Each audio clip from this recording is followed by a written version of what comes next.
here from Maastricht University. I hope it's okay. Yeah.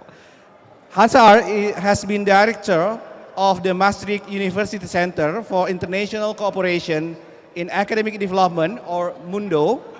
Is it correct pronunciation? Yeah. Since its establishment in 1997. Obtained a master's degree in Human Geography and Development Studies from the Free University in Amsterdam, 1984. He started his professional career at NUFIC, the Netherlands Organization for International Cooperation in The Hague, where he worked in various capacities from 1984 until 1997.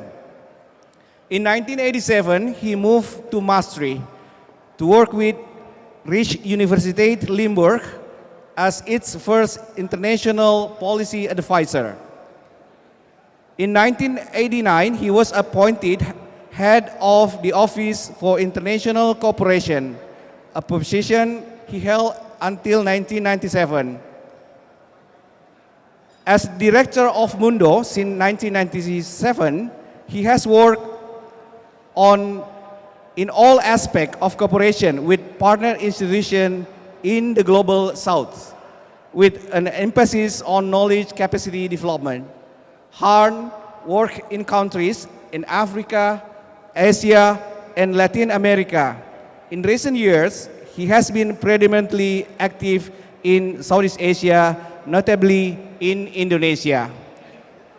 Ladies and gentlemen, professors, teachers, and officials of Universitas Hasanuddin, I'd like to invite you to give one more warm applause for Professor Han Arts.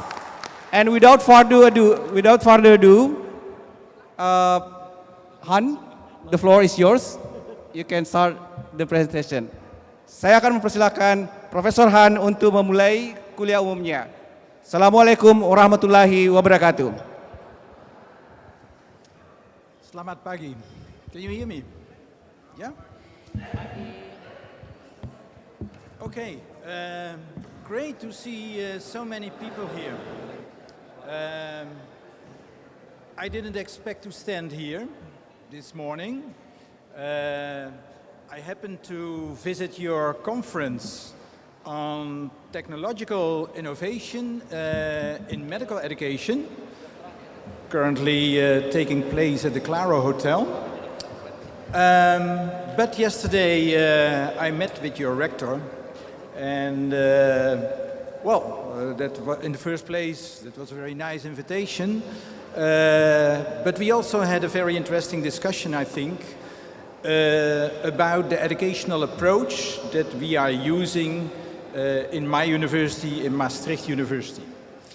So the rector actually invited me to address this meeting and tell a little bit about what we do in Maastricht.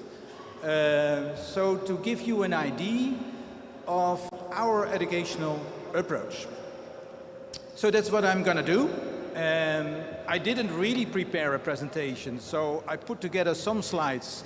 And of course, I've worked a lot with our educational approach. So hopefully it gives you some ideas and inspiration to strengthen your education here at Hasanuddin University. So there we go. Welcome to Maastricht University. Let me give you first a kind of sketch of our university so you have an idea of who we are and where we come from. We are based in the Netherlands, in Belanda. And, well, the Netherlands is a very small country. You can see on the map, we are on the corner, on the northwestern corner of the European continent. But Maastricht is actually on the border of Belgium and Germany. So, and very close to Brussels, which is more or less the capital of Europe, of the European Union. So we feel ourselves more a European university actually than a Dutch university. And as you can see, we are pretty close to many of the big cities in Europe. So, who are we? Maastricht University is the youngest public university in the Netherlands. We were established in 1976, so almost 50 years ago, as at that moment the 12th public university in the Netherlands. We are also the most international university in the Netherlands, and that's not just a word, but from our student population of about 22,500, 60% are international students, non-Dutch students. So we really have a very diverse international population. And then, and I will discuss more later, we are the European pioneer of problem-based learning. That is the educational approach that we use right from the start of our university way back in the 1970s. And it may be interesting for you to know that we are one of the highest ranked young universities in the world. In the Times Higher Education ranking of universities of an age less than 50 years old, I think currently we ranked 6th or 7th, something like that. And 2 years ago we still ranked even 4th on that list.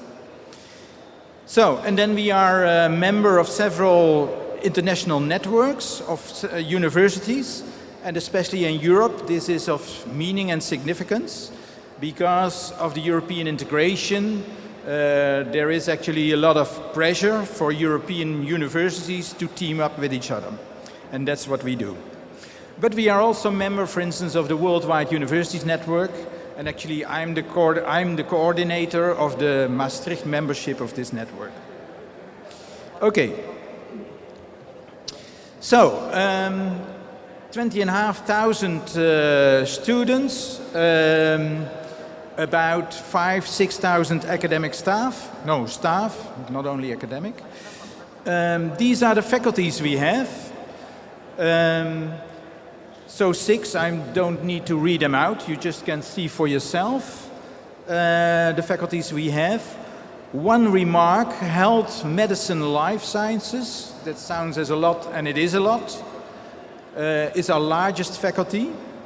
And actually, in my university, almost half of what we do in education and research is related to health. So it is health, medicine, life sciences, and then also the faculty of psychology and neurosciences. They together make up about half of our university. Problem-based learning. Later I will go into more detail, but just a very first impression, what is it about? All our education in Maastricht is conducted in small tutorial groups. All. So we have hardly any lectures. Most of the education is done in groups that are typically consist of 12 to 15, 16 students, not more.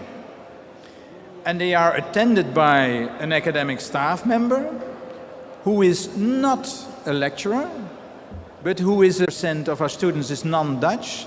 So typically in a tutorial group of 15, 16 students, you will find easily 4 or 5 or more different nationalities.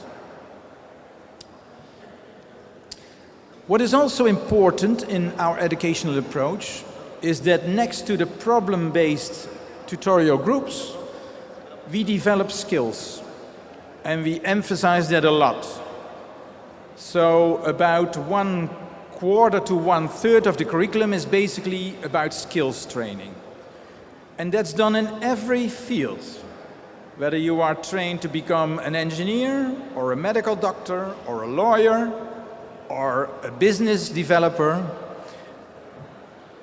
important part of your education will be about learning the practical skills you will need in your future profession. And then, and these skills, you have to think of the very basic skills like, you know, how to cooperate in a diversified group, how to present things, how to work together, how to understand each other, etc. But also we do a lot about knowledge skills. We call it like that. Because we see that students, our future graduates, will basically knowledge workers in the future. They will have, in whatever profession they will choose, to process lots of information. Whether you will be a doctor, or a lawyer, or an economist, the practice in our century will be that you have loads of information coming in all the time. You are overwhelmed by this information. How do you deal with that? How do you cope with that? It's very important. And you can learn that, of course. And also, as important, we learn our students to distinct information. What is real, reliable information? What is objectified knowledge? What is scientific knowledge? And what is just opinion? Things that people are throwing at the web. There's so much like that. It's very important that people can make this distinction and use the proper information in their profession.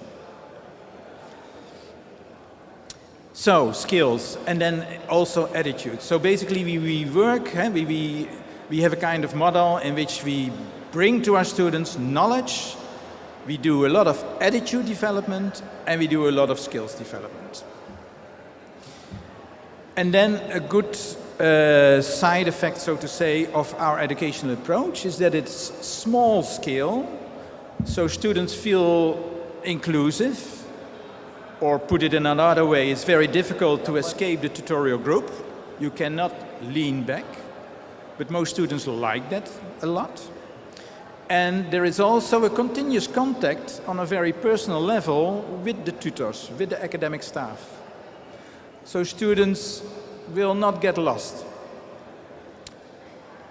I'll come back to some of those details later in my presentation. Let's first have a look at internationalization, because that, I would say, is the other dominant feature of our university. So we have this educational approach, problem-based learning, and we do internationalization. What does internationalization mean in our case? In the first place, all our curricula are what we call fully internationalized.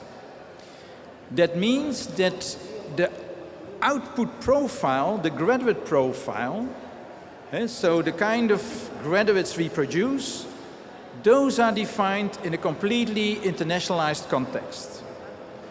Our students can go as easily to Indonesia or to Washington or to Argentina than to work in the Netherlands. And of course that's very important in Europe and for the European integration with so many countries working together, but also in the perspective of globalization it is very important. How do we achieve that internationalization further? We have the international student population, I already mentioned. And actually we are now one of the most internationalized universities on the European continent. But we do it also in the classroom. I already mentioned that. We have those tutorial groups with people from all those different nationalities. And that's fantastic. You should talk to some of the Indonesian students that come now with ISMA scholarships to Maastricht, because they are really immersed in this international environment, and they think it's great. We also offer to our own students many study abroad opportunities. Actually, more than half of our students go as part of their Maastricht study program to another university in another country. And that's interesting, so we have students, let's for instance say a student from Spain, and he comes to Maastricht, and then even in his Maastricht program he will visit, for instance, let's say Sweden or the United States.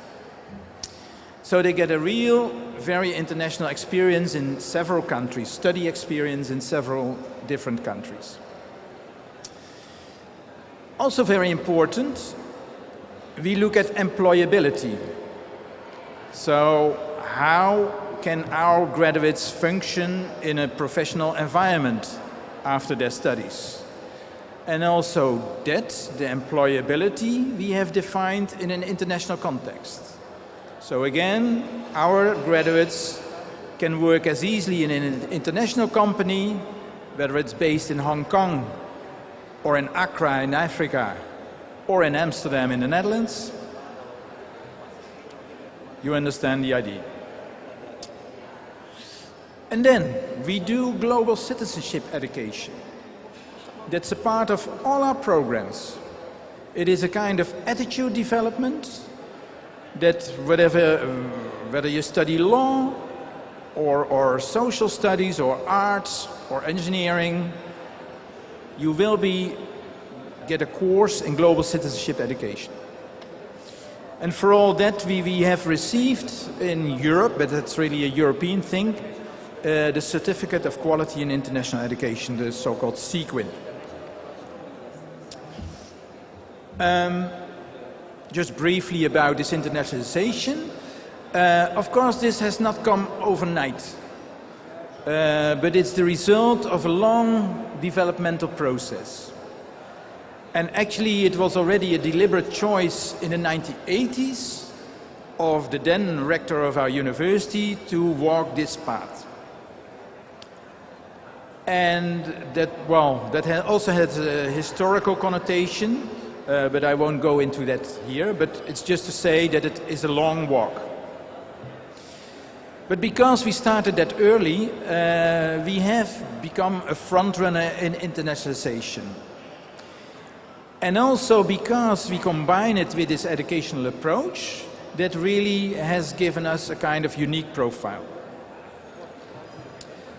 And that enables us nowadays to profile ourselves as a European university, much more as a Dutch university, and also with a global outlook, because also we have quite some staff and students from outside Europe.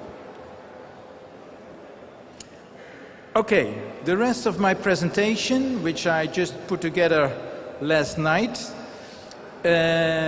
is more about some of the details of problem-based learning, because I think that will be of most interesting for you.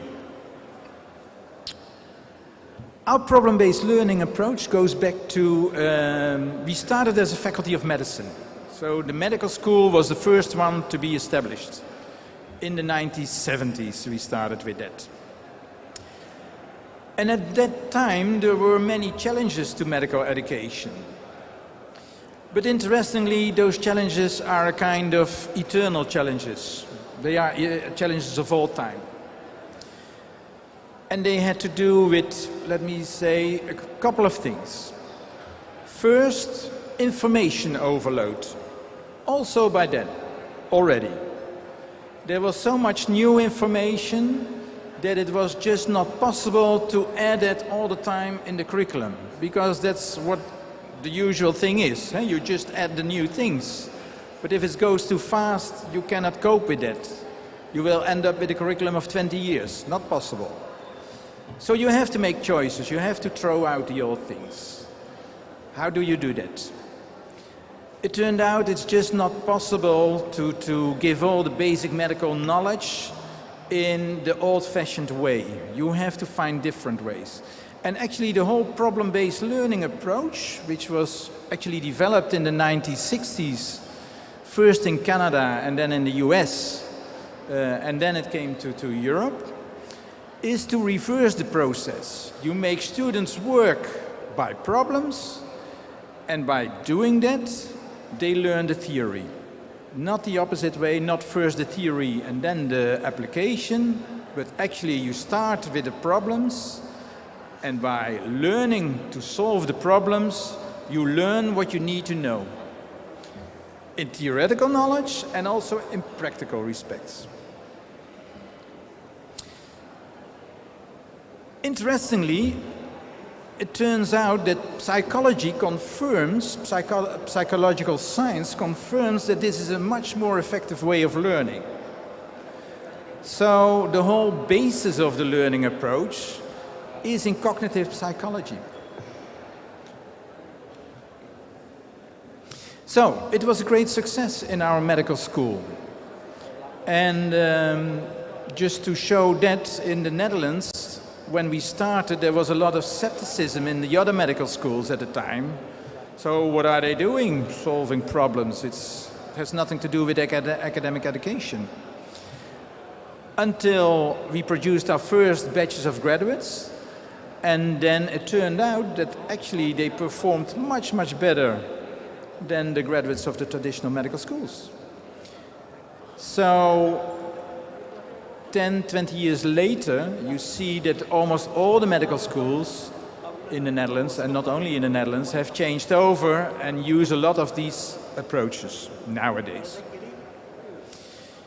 In my own university, the success at the medical school meant that we were going to apply this approach also and consistently to all the other schools. So I showed you that the other faculties in Maastricht, all the programs are based on this educational approach of problem-based learning. So this is what is the practice in many universities. We don't do it anymore like that. We use problem-based learning, and that goes like this.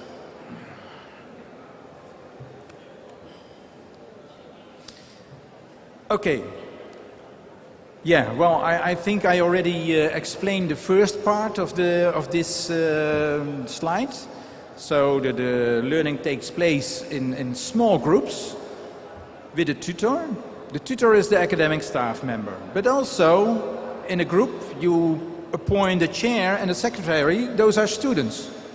So all the students take up their own role. And actually, we give the students a lot of responsibility for organizing the educational process. And the interesting thing is, as soon as they understand that they have to do that, they will do that, and quite well. Then, also to give you an idea, a tutorial group meeting will take about 2 hours. In an average curriculum, students will have 2 or 3 of those meetings a week, not more. There are hardly any lectures. Lectures are probably 10% of the contact hours of students with staff, not more. Only the things that we think are very difficult to learn by way of a tutorial group are presented in lectures. But it's quite common that students will have only 1, at best 2 lectures a week. And the rest of the time is spent by students themselves, studying individually in the library or at home, or in group work, which they organize themselves.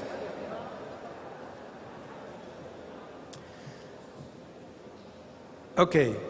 In a group, they work along a kind of procedure, and that's, well, we call it the 7-jump approach.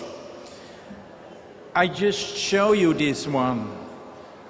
But the important message also is here, this is just one approach. You don't have to do that necessarily in this way. The only thing what is important is there is this going of, you start with a problem, students learn to what is the problematic side or sides in plural of this problem, what needs to be addressed, what needs to be solved, make a diagnosis, think of possible solutions, make a hypothesis about that, test this, and then find the probably answer.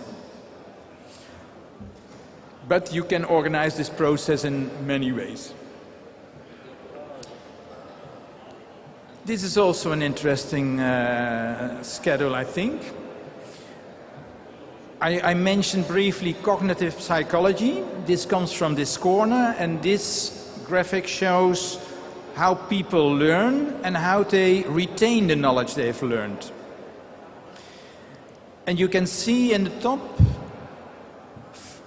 If you have a lecture and you test, for instance, your students after a month, what they will remember from that lecture, you will find something in the way of 5%. 5%. Reading is better, listening and hearing is better, demonstration is better, discussion group, that's what we do. And do it yourself. If you discuss actively about things and organize your learning process yourself, you will end up with a retention rate of 50 to 75%. That's amazing, isn't it? Actually, the best way to retain knowledge is to teach yourself and use the knowledge and apply it in practice. Then you get to 80%. That's more or less the maximum you can have. So, think about this. It's a very important knowledge, I think. Okay. Then we have, well, the international classroom. I already mentioned that, I think. What this slide also says is that in addition to the tutorial groups, we also organize a lot of projects and activities next to that, like conferences and courses on intercultural competencies, this kind of thing, mix and mingle social events. So there's a whole side program actually to the say the formal learning process. And also we have a PhD academy for the international PhD student. Oh, anyway. So, this is probably the last thing I want to show in this presentation, just as kind of capturing some of the main achievements. So, 40% of our researchers and 60% of our students come from abroad, in addition to to already a large non-PhD students population. And 40% is the researchers, but actually it's the whole academic staff. Many of our students study abroad, I already mentioned that. We have a portfolio of highly internationalized study programs. If you are interested, you can have a look at our website, and there you will find those. We have this European Certificate for Quality and Internationalization, and we have a campus in Brussels. Sorry, this is a kind of repetition, but that's because I put the presentation so fastly together yesterday. And this lists quite some of the international programs that we have. I think I would leave it at here, because I think this gives some idea of our educational approach. And I'm open for questions. Thank you very much.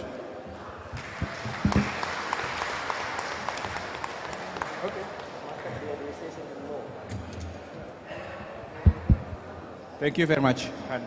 One more warm applause for Professor Han Art. Okay, before we go into the question and answer session, Professor Han Art, I would like to inform you that Universitas Hasanuddin, or you can say Hasanuddin University, is one of the universities in Indonesia that apply outcome-based education. And all study programs and faculties are encouraged to apply learning methodologies, learning methods like case studies, problem-based learning, and also project-based learning. So, ladies and gentlemen, professors, teachers, and officials of Hasanuddin University, for the first session, I would like to invite 3 questions or response.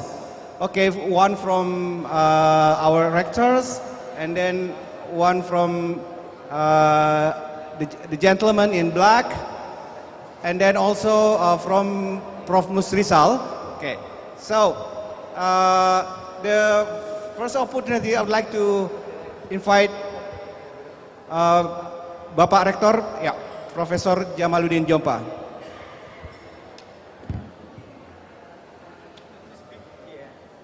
Because I wanted to put into the context first. So Bapak Ibu, biar saya bahas Indonesia supaya saya bisa menjawab rasa penasaran Bapak Ibu kenapa kita undang Prof. Hans pada pagi hari ini. Yang pertama adalah keinginan kita sebagai universitas besar untuk siap mentransformasi universitas kita menyesuaikan dengan kebutuhan generasi sekarang dan generasi mendatang.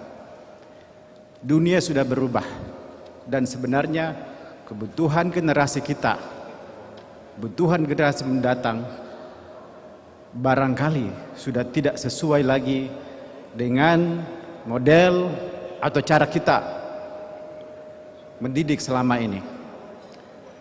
Youngster, anak-anak muda, generasi milenial, generasi Z sebenarnya sudah beda dengan zaman kita dulu, di mana knowledge itu dimiliki oleh dosen karena buku-buku teks itu susah difotokopi dan lain-lain. Saat ini anak-anak kita begitu banjir dengan informasi dan bisa mengakses, bahkan barangkali bisa membaca lebih banyak daripada yang bisa dibaca oleh dosennya, tanpa mengurangi rasa hormat kita kepada dosen-dosen, tapi adalah tanggung jawab kita sebagai universitas menyiapkan generasi Universitas Hasanuddin, alumni Universitas Hasanuddin untuk menjadi generasi emas yang bisa bersaing di masa mendatang. Pertanyaannya, apakah kita bisa hanya dengan melakukan hal yang selama ini kita lakukan? Jawabannya, kita harus introspeksi diri dan mengevaluasi. Di negara maju sudah lama berubah. Kenapa PBL ini kemudian menjadi trending di sana? Bukan karena mereka hanya ingin mencari cara-cara baru, tapi memang itulah kebutuhannya. Sehingga Unhas harus berani. Saya butuh dukungan Bapak Ibu di acara rapat kerja ini untuk kita sama-sama siap untuk berubah.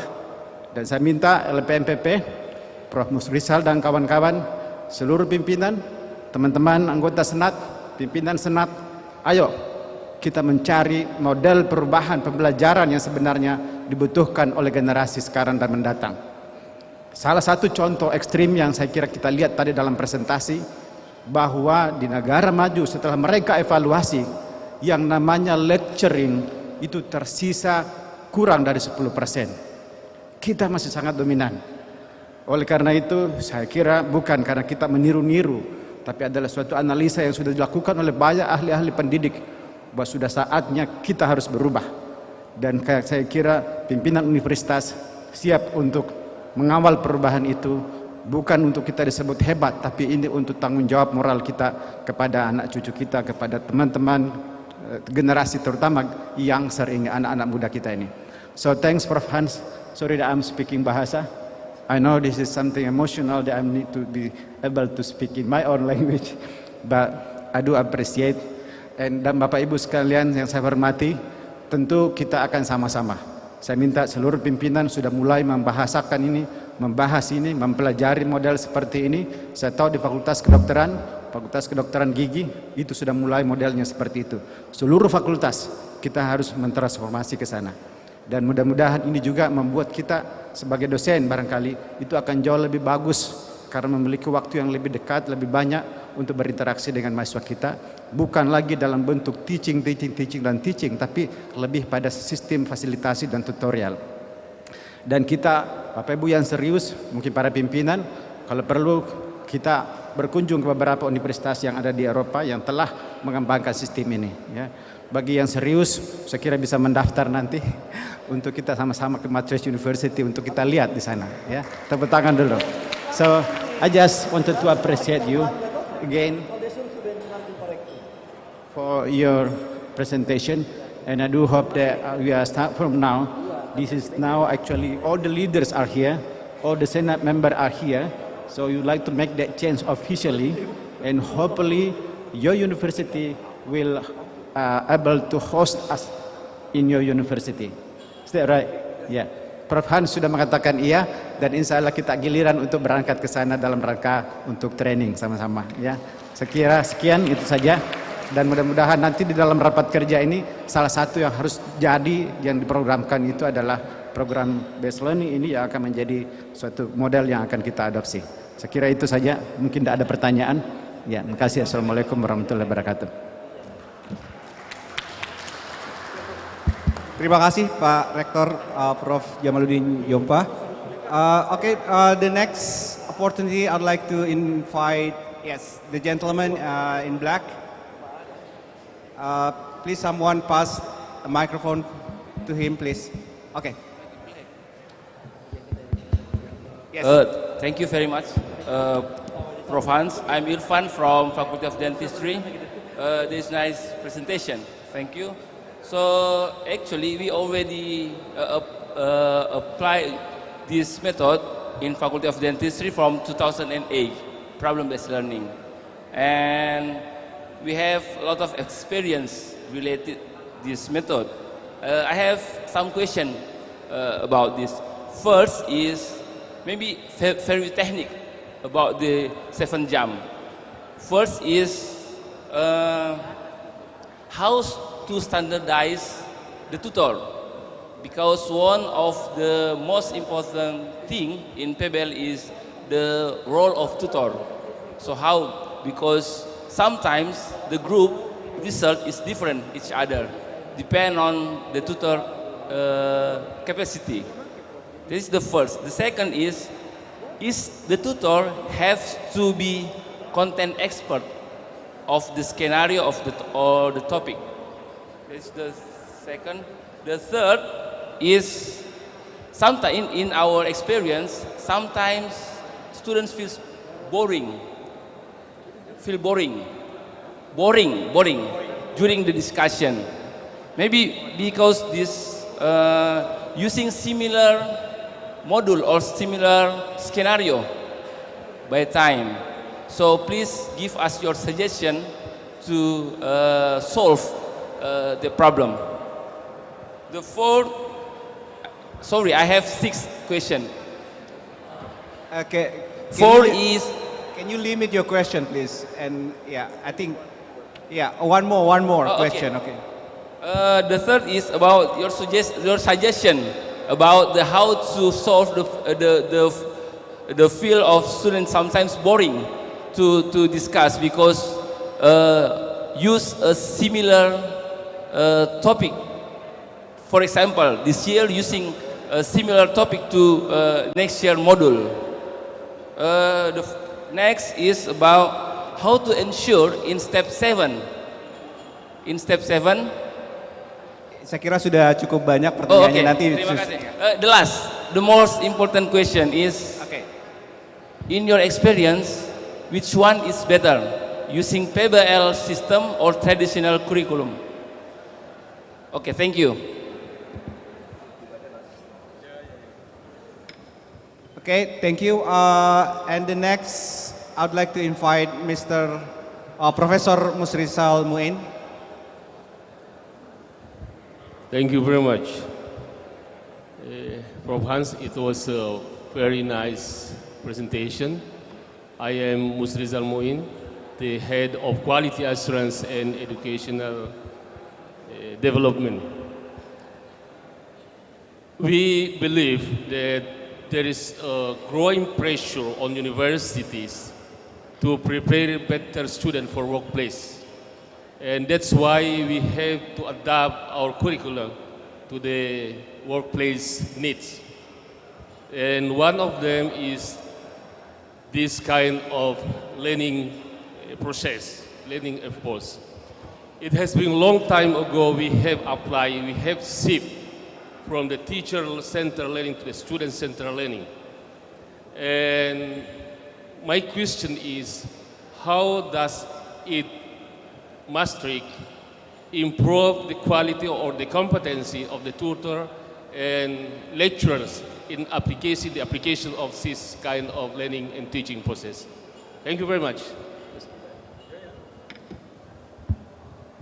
Terima kasih, Prof. Musrizal. Saya sedikit menyampaikan koreksi bahwa kalau yang tertulis di rundown acara tertulis Hans Arts, yang benar adalah Han Arts. Han Arts, tidak Hans, bukan Hans, tapi Han Arts. Oke, ya jadi please, I'm so sorry about some mispronunciation of your name. Okay, yeah, the floor is yours. It works? Yeah. Yeah. Yeah, I only reply to questions when they are asked for to Han without an S. So, okay, thank you for the questions. The good and relevant questions. Let me first address the person there in the background about the questions relating to students. Yeah, like I said, we actually use not always the 7-jump approach anymore.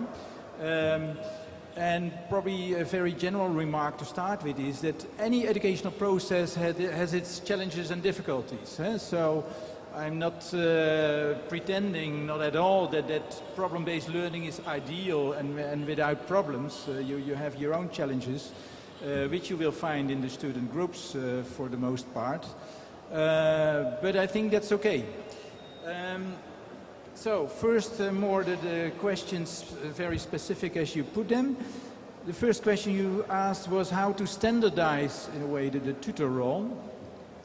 Yeah, what we do, actually how we prepare the whole process is that for a model, a problem-based learning model, we write a book for the students and a book for the tutor. There is an instruction for the tutors. And this is really important. That is basically the basis for standardizing the role of the tutor in that specific model, because it instructs the tutor what the students have to learn and what has to come out of the educational process. That's a very important aid, so to speak, in the educational process. The other one is that we train all the tutors. And that's also actually already the answer to the other question. So if we recruit new academic staff who is supposed to teach in our university, it starts already in the recruitment process. So it's part of the selection process. We discuss with the new staff member, a prospective staff member, our educational system and whether they feel comfortable with that. That's the very first question. Do you like to work in education in this way? If not, that's fine, but then our university shouldn't be your destination. Second, if they come in like that, they get, and it's obliged, a training of about 1 week in becoming a good tutor. And not only the tutor, but your different roles in the educational process, because tutor is only one. The second is how to design educational models. Every educational model has an educational planning group, as we call it. It's never the work of one person. It's always the work of a team of several people. They make together the model. That's also to avoid that people just tell their own story all the time, which is fine. Everybody has its own knowledge and its own specializations. But if you let people just talk about that, and the total sum of that is your education program, that's not what you want. What you want is what you have thought before. This is what we want to have our students to learn to get to that outcome profile in the end. It's very interesting. You told me you have this outcome-based education, because that's basically, it's a very crucial step in getting to this kind of education. So, yeah, it gives you an idea of the many approaches we have. Then, back to the other questions. A tutor needs to be a content expert. Yes. Well, I should say there are different opinions about that. You probably are aware of that. So you have the real diehards in the problem-based learning philosophy. They say, no, not at all. There are even people who think you don't need a tutor. It's just, you know, you throw the problems to the students and let's see what happens. Well, this kind of free riding, that's very nice, but it's too free probably. So we organize it much more, the whole educational process. And we also think that tutors should be academics in the very first place, but also in the same content as the whole thing is about. And I think the most important thing is that tutors are not going to teach in the group. Because that's always a kind of pitfall, you know? You have a discussion, and then at the end the tutor says, well, that's all fine, but the truth is, blah, blah, blah. And it shouldn't work like that. So that's really what we warn the tutors for, not to do that. But at the same time, they have to steer, for instance, by posing all the time questions. And they should see that a certain discussion sometimes goes nowhere, and then really pose some question like, is this really the solution for this problem? Or so that you really bring them back on the road. And for doing that, you really need to be a content expert. Boring student discussions, yes, sometimes, unavoidable. You have also boring lectures, isn't it? Quite many of them. Yeah, so this may happen. I think that's also an important role of a tutor, to intervene if you see that happening. And again, not in a way like, now I'm going to tell you how the world is, but just by, you know, posing questions and asking whether they feel this is going somewhere, etc. Or throw something else in the group. I've tutored myself in my own field, and I feel it's not that difficult. Just by posing some question on the table, it's quite easy to inspire a group. So, yeah, of course, sometimes you get boring discussions, but not too many. And it's not really bad to have once in a while a boring discussion, because then people also feel what they don't have to do, or shouldn't do.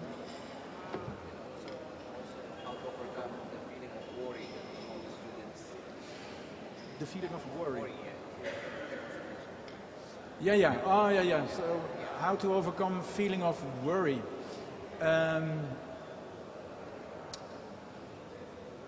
Yeah, I think just by basically the same measures that I already mentioned. If the process in the educational group is sound, I don't think that students are very worried. What is important, of course, and we pay a lot of attention to that, is to make students feel comfortable and safe. Maybe safe is even more important. Because, you know, students must be free to make mistakes. Because they are learners. There's nothing bad about making a wrong hypothesis or to suggest a wrong solution. Students should feel free to do that and not be punished for that, but just to be correct, like, okay, that's a possibility, but are you sure? And, you know, you just give counter-examples and so on, make people think. But if you are able, and that's not always easy, I should say, but to make this kind of assuring and reassuring process, then it will work for most students. I think generally, students are quite satisfied. Well, that was your last question. What is your preference? I studied myself in a traditional program. That was long ago. But when I came in Maastricht and I started lecturing in my own field, I was impressed, really impressed by what you can achieve in problem-based learning in a very quick time. Students could understand things that took me 3-4 years in my education to get to. But simply because I was never challenged to think myself, you know? I just one-sidedly had to absorb all that knowledge coming from the lecturer. And these students started to think. I think I put the right questions to them, but they understood very rapidly what it was about. So, yes, students become much faster learners, and probably also better. I think they get much easier a real understanding of the issues what they have to learn. If you have of course, your educational process organized properly. Yeah? Thank you, Hans. I think we almost ran out of time, and I'm afraid I cannot accept more questions and comments or response from the audience. Ladies and gentlemen, please give another warm applause from Professor Han Art.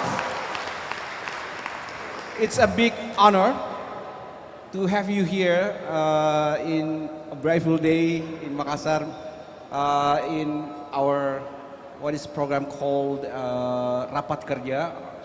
Okay, thank you very much for the presentation and for your response, for the comments and questions. I think that's the end of our guest lecture today, and without any conclusion, I would like to end this lecture by saying Alhamdulillahi Rabbil Alamin. Thanks God for the opportunity we have today. Assalamualaikum warahmatullahi wabarakatuh.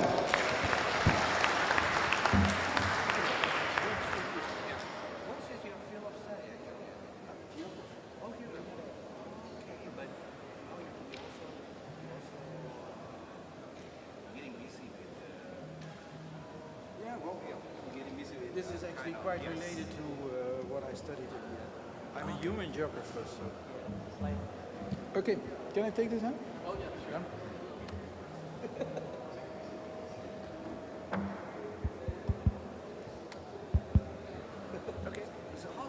Bapak Ibu yang kami hormati, makan siang akan disajikan pada jam 1. Kita kembali ke ruangan paralel sekarang. Masih ada sesi 2 sekitar 1,5 jam untuk bisa kita lanjutkan diskusi kita di masing-masing komisi. Jadi kami persilahkan Bapak-Bapak dan Ibu-Ibu yang tergabung dalam komisi 2, 3, dan 4 untuk kembali ke ruangan masing-masing. Makan siang akan disajikan pada jam